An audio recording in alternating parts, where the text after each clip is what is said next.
ఆంధ్రప్రదేశ్ పునర్విభజన చట్టం అమలులో కేంద్ర ప్రభుత్వ నిర్లక్ష్య వైఖరిని నిరసిస్తూ రాష్ట్ర శాసనసభ తీర్మానం చేసింది. అశాస్త్రీయంగా జరిగిన విభజన వల్ల ఏపీకి తీవ్ర అన్యాయం జరిగిందని, విభజన చట్టంలో ఇచ్చిన హామీలు అమలు చేయకపోవడం ఈ అన్యాయం మరింత తీవ్రమైందని శాసనసభ అభిప్రాయం వ్యక్తం చేసింది.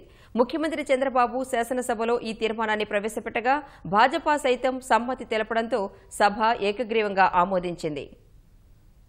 విభజన హామీల విషయంలో రాష్ట్ర ప్రభుత్వం మరోసారి కేంద్ర ప్రభుత్వం తీరుపై నిరసన తెలిపింది. విభజన హామీలు అమలు చేయడంలో కేంద్ర ప్రభుత్వ వైఖరిని నిరసిస్తూ రాష్ట్ర శాసనసభలో ఇవాళ తీర్మానాన్ని ఆమోదించారు. 4 ఏళ్లుగా అనేక ప్రయత్నాలు చేసినప్పటికీ కేంద్ర ప్రభుత్వం స్పందించడం లేదని, తీరు మార్చుకోకుండా మొండిగా వ్యవహరించడాన్ని గర్హిస్తున్నట్లుగా తీర్మానంలో పేర్కొన్నారు. ముఖ్యమంత్రి చంద్రబాబు నాయుడు ఈ తీర్మానాన్ని సభలో ప్రవేశపెట్టారు. కేంద్రం చేస్తున్న అన్యాయాన్ని తూర్పారబట్టారు.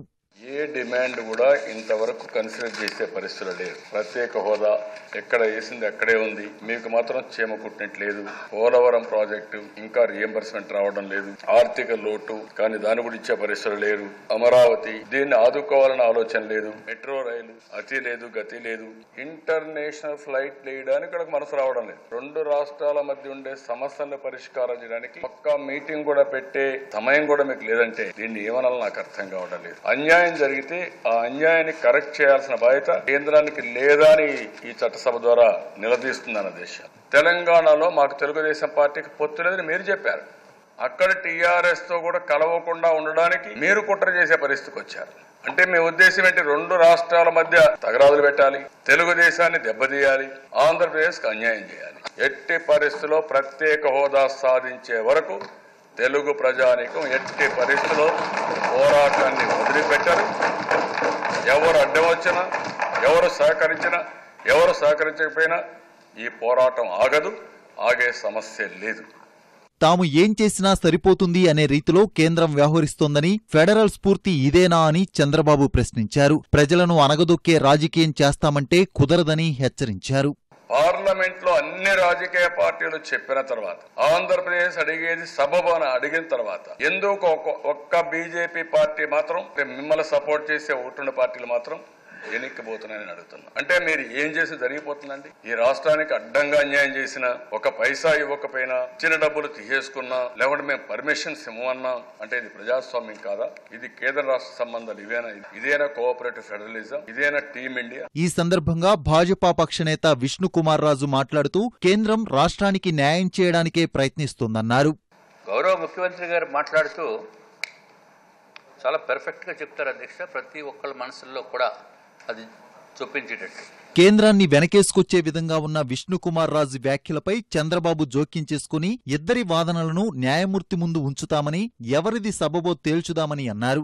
రాష్ట్రం నష్టపోతున్నా సొంత పార్టీని సమర్థించడం సబబు కాదని, తొలుత ఆంధ్రుడిగా ఆలోచించాలని విష్ణుకుమార్ రాజుకు సూచించారు. నేను మాట్లాడింది ఎక్కడైనా సరే ఒక్క అసత్యం ఉందా, సత్యదూరమా? మీరు చెప్పిన జడ్జిని వేసుకుందాం, ఒక వ్యక్తిని పెద్ద మనిషిని పెట్టుకుందాం, 2 ఆయనకి ఇద్దాం మన రాష్ట్రం. ఏ ఒక్క వ్యక్తి దానికి ఒప్పుకుంటే నేను అడగనండి. నేను ప్రజలకు చేసేపోలా, ప్రజలే దీన్ని కోరుకుంటున్నారు. గుర్తుపెట్టుకోవాలి, మీరు ఎంత కోపంగా ఉన్నారంటే మన తర్వాత వచ్చే భావి తరాలు కూడా మిమ్మల్ని క్షమించే పరిస్థితులు లేరు. ఆ విషయం మీరు గుర్తుపెట్టుకోవాల్సిన అవసరం ఉంది. మీకు బ్రిటిష్ వాళ్ళకి డిఫరెన్స్ ఏంటంటే ఐఎమ్ ఆస్కింగ్ స్ట్రైట్ క్వశ్చన్. మీరు ఒక్క మాట మాట్లాడడానికి మీకు మాటలు రాలేదు. ఇంకొక పార్టీ బాధ్యత లేదు వైఎస్ఆర్ కాంగ్రెస్ పార్టీకి. ఒక రోజు మీద నరేంద్ర మోడీ గురించి తిట్టారా అంటే మిమ్మల్ని చూసి అంత భయం. ఆయన మొత్తం రిమోట్ కంట్రోల్ పెట్టుకున్నారు. అతనికి తెలుసు ఒకవేళ మిమ్మల్ని గురించి ఒక్క మాట మాట్లాడితే శశికళ రిపీట్ అవుతుంది ఆయనకి భయం. అది ఈ రోజు జరిగే పరిస్థితి. మీకు ధైర్యం ఉంటే, ఈ గడ్డ పైన పుట్టుంటే కేంద్రాన్ని విమర్శించే పరిస్థితి ఈ ప్లాట్ఫామ్ లో వస్తే, ఈ అసెంబ్లీలో వస్తే ప్రజలు 5 కోట్ల ప్రజలు మిమ్మల్ని అభినందిస్తారు. విజయకుమార్ రాష్ట్రానికి అన్యాయం చేసేటువంటి పరిస్థితి ఉంటే తీర్మానాన్ని తాము బలపరుస్తామని విష్ణుకుమార్ రాజు ప్రకటించారు. ఏదైతే ఈ తీర్మానాన్ని ప్రవేశపెట్టారు అధ్యక్ష, దాంట్లో ఆంధ్ర రాష్ట్రానికి అన్యాయం జరిగే విధంగా గనక ఉంటే ఆ తీర్మానాన్ని మేము కూడా మౌనం వహిస్తూ యాక్సెప్ట్ చేస్తున్నాం అధ్యక్ష. విష్ణుకుమార్ రాజు స్పందన తర్వాత తీర్మానం ఏకగ్రీవంగా ఆమోదం పొందింది. Government resolution moved by the chief minister is before the house. Those who are for the resolution please say aye. Those who are against please say no. Ayes have it. The resolution is adopted.